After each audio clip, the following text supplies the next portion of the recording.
So chapter 6, verse 40. O Pārtha, Arjuna, neither in this life nor hereafter is there destruction for him, for never does anyone who does good, dear friend, tread the path of woe.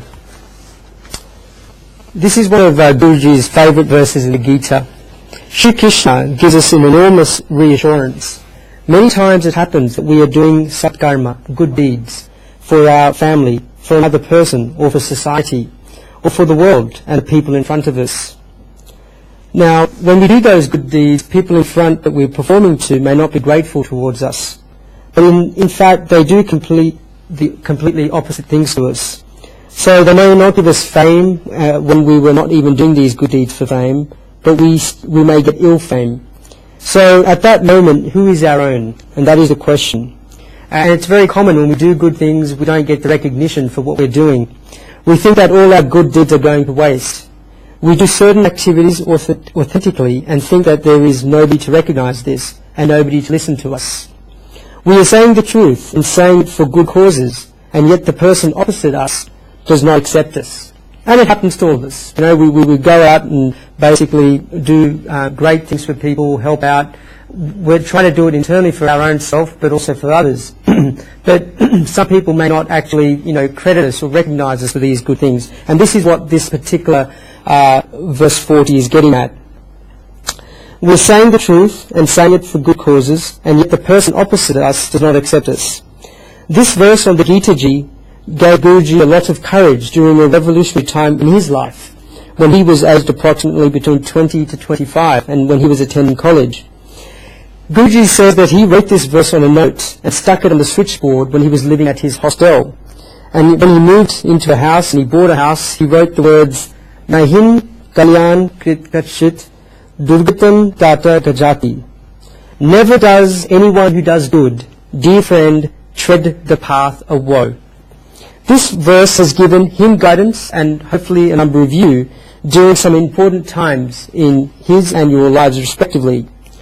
And that is why he says that if any person is doing good deeds, by this he does not mean that as soon as you do good deeds, you will get the good consequences straight away.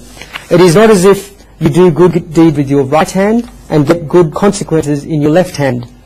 A person gets this greed that as soon as he does good deed, then he will get the good consequences straight away. And yet he does not get it straight away. And a person has impatience during this waiting period. He has absolutely no patience. He keeps thinking, when will I get it? When will I get it? 25 years have gone, 30 years have gone. He's still thinking, when will I get my reward? And sometimes a person thinks, is there anyone like God? We do so many good deeds and yet nothing is happening. Then at that moment, remember the words of Sri Krishna in this verse of the Gita Ji. Nahin kalyan krit kashit durgatim tata gachni. Never does anyone who does good, dear friend, tread the path of woe. One who deeply analyzes the words of the Gita Ji will see that Sri Krishna likes Arjuna's name Pārtha very much. Over and over again, Sri Krishna addresses Arjuna as Pārtha, Pārtha, Pārtha. There is sweetness in the word tat in the Sanskrit language. Does everyone know what tat means? It means father or an elderly person. But when someone addresses a child or someone younger than them as tat, when a Guruji addresses his pupil as tat, or when a father addresses his child as tat, then this means that there is an extremely high state of love. When there is a relation like this or feeling like this, then one addresses someone as tat. In Gujarati, a lot of the villages and towns, people address people as bap, which means father. Then there is that high level of feeling of love. If a father or mother addresses their own child as bap and hug the child, then this does not mean that the child is the father. He's a son, that they have so much love and feelings towards him. In the same way, there is tat in Sanskrit. It is said with so much love. Over here, the Supreme Soul, Sri Krishna, is saying this to Arjuna. When you read the whole Gita, the Sri Krishna addresses Arjuna as tat only one time, and that is in this particular verse. Nahin kalyan krit kashit durgatim tat gachati. Never does anyone who does good, dear friend, tread the path of woe. This is incredibly reassuring. I say we put this verse up somewhere, like Guruji did, and by that I do not mean just writing it on a piece of paper. Write it in your heart. Whoever walks on the path of satkarma, good deeds, will find this inspiring and guiding. If one's courage in life breaks, then remember these words of the Supreme Soul. It is impossible for any good deed to go to waste. First of all, Arjuna's main question was, if we begin satkarma, good deeds, and we do not attain siddhi, which is the spiritual powers, then do we perish like a rent cloud? Shri Krishna answers this by saying in this verse that neither in this life nor hereafter is there destruction for him. Such a person never gets destroyed.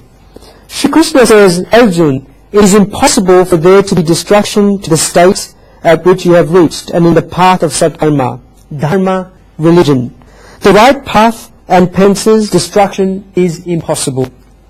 Not only that, Shri Krishna has used the words iha, in this life, and amutra, hereafter, to say that neither in this world or hereafter is there destruction for such person. There can be no destruction for a person who reaches that state, and no human beings can be destroyed. We get many examples of this. In the 5th canto of the Srimad Bhagavad Gita, there is a story of Jayabharat. Has anyone come across that story? Jayabharat? He had the ultimate knowledge, but he is commonly known as Jayabharat. Towards the end of his life, he was praying for the sun in the forest one morning. A baby deer came into his hands. He saved it, and he held onto it. This created an attachment in him for the deer. He remembered the deer during his last moment, and as a result, he was born as a deer because he had walked on the path of yoga. He remembered the knowledge he had acquired in his previous births. Therefore, he had waited out his time in the body of a deer and then passed away from this body. When he was born again, he got the body of a Brahmin. Bharatji decided to live life as a witness. Therefore, he certainly got the body of a deer, but did he forget the fact that he had walked on the path of yoga and had performed penances? No. And when he got his next birth, then he spent his life as a witness to complete the journey he had started on the path of yoga and went in the direction of liberation. He could not have perished. I will give you a recent example. This is Guruji, who says that he read in books that at Raman Mahari's ashram, or hermitage in South India, there was a cow. And as soon as Raman Mahari would begin, would begin a discourse, then no matter where the cow was in the ashram, it would come to the discourse. It would listen to the discourses. Raman Mahari himself said that this was a divine soul. Many great saints have this experience. Therefore, a person who has travelled on the path of yoga never perishes. Guruji explains it in simple language. Then let us say a person studies and advances in life. If he does not know how to write, then he learns the letters of the alphabet. Then he keeps studying further and passes the 7th standard. He goes to high school and passes his metric exams, or the A-levels. He then goes to college and graduates with a BA, or a medical degree, or a doctor's degree, or whatever. Then he studies further for the MA and fails this. By failing his MA, does that mean his BA has gone to waste? Does that mean his metric results have gone to waste? No, because he has these. His qualification cannot go below this. Even though he has failed his masters, he is still in a better position than those who cannot write or those who have not graduated. Similarly, a person on the path of yoga does not perish. He at least, the student, was able to take an MA, and so is his satisfaction any less. Even if he failed anywhere, at least he was able to take the exam. Guruji once met a man who was so skilled at talking that he could impress anyone. Guruji asked him what he had studied. The gentleman gave him his card, which had the name of him as well as his degree, entitled MABF. What does MABF stand for? Does anyone know? Guruji found this strange as well, And so he asked him what his MABF degree was. The gentleman said not to worry about it. Guruji said, how can I not worry about it? Because someone else may give me the same card. I am a student of life, and if I get something new, then I wish to learn about it. I therefore asked him to tell me, and he took me to one side. He told me, do not tell anyone, but MABF means metric appeared but failed. Now this has apparently become a degree, appeared but failed. Therefore, a yoga brahman is someone who walked on this path but failed. But such a person does not perish. He is much better than us. He at least reached that stage. Satkarma, which means good deeds, never go to waste. Guruji can write a lot about this verse because this verse has given him so many experiences. And as you probably would be in a similar position as well. In particular, I say that this verse gives one courage. And during today's times, this is incredibly necessary for all of us. Have faith in Sri Krishna's words that the satkarma that you have done will never go to waste, because satkarma never goes to waste. And this is a guarantee from God. He has written it on a piece of paper and signed and stamped his guarantee. God is standing there himself as the guarantor of this. The guarantee is not just for this life, because we first have a fear for this life. If we keep accounts, then we will only look at this life and ask, what did we get here? We will just see about the next life, because who will be able to see the next life? People are drowned in the world of this life. God is giving us assurance for this life, iha, for our lives hereafter, amitra. Satkarma never goes to waste. These are the key words. A person who does the deeds for the welfare of others can never perish and can never tread the path of woe. The reasons are worth understanding. Do pure karmas or pure thoughts, karmas or thoughts for welfare of others, make one successful or unsuccessful? I'm not using the word failure on purpose, because from the point of view of the Gita, no karma can fail. Who do we call a failure? If the expected fruit of an action does not come, then we call that action a failure. In reality, no work can be failure, because if someone has performed a karma, then the fruit of it will have to come. That is why I'm using the words successful or unsuccessful. If the fruit of action comes according to our expectation, then we say that the action has been successful. And if the fruit of an action does not come according to our expectation, then we say that the action has been unsuccessful. Pure deeds or pure thoughts may be successful or unsuccessful, but they certainly lead to our own good and do not lead to catastrophe. On the other hand, impure deeds and impure thoughts may be successful or unsuccessful, but they certainly lead to catastrophe. Think about this a lot. If you resolve in your mind that you wish to perform dhyan, meditation of God, or that you want to perform a lot of penances for God, then this is a pure resolve, and it arises as a result of pure thought. If you make a simple resolve that you wish to learn the 700 verses of the Gita by heart, and that you wish to recite them, and that you wish to study the whole Gita, then this is a pure resolve and arises as a result of your pure thoughts. Whether this leads to success or not, whether you can do it correctly or not, this resolve will not lead to catastrophe, and one will not perish as a result of it.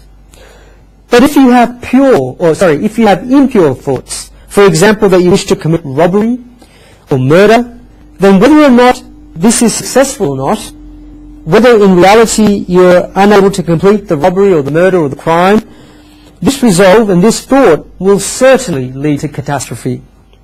That is why Sri Krishna is talking about something fascinating here. He's talking about the development of human beings. Just like this verse gives us one assurance, it also gives one inspiration, that if one begins walking on the right path, then whether the person is successful or unsuccessful, the guarantee is that he would not make him perish. Arjuna had asked about what happens to a person who has walked on the path of yoga, and Sri Krishna gives him an assurance that such person will not perish. catastrophe will not happen for such a person. That is why a person should have a pure resolve in life, should do pure deeds, and should have pure thoughts. And we are what we think we are. The thoughts we have about ourselves in the long term become our behavior, and our behaviors in the long term become our life. And that is quite important to remember. A thinker from the West has said it very nicely, that it is much better to have a good resolve and be unsuccessful than to have a bad resolve and be successful. If you make a resolve to go to yatra, like a pilgrimage, let's say Gangotri, which is the origin of the holy river Gang, or Yamnotri, the origin of the holy river Yamun, and you are unsuccessful in that, and you do not manage to reach there, then this is a great thing and a good thing. But if you make a resolve to still do something, or to steal something from your neighbor's house, and you are successful in this, then that is completely wrong. Seeing success is not important. In today's time, this has become very important because we judge everything and every person according to success. We judge everything and every person whether they are successful or not. But in which field is their success in? What is the person's goal? If you have a person who is the most successful person, and on the other hand, an unsuccessful devotee, then what is better?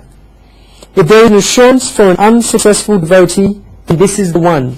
Nahin kalyan krit kashit durgatim tata kajati. Never does anyone who does good, dear friend, tread the path of woe.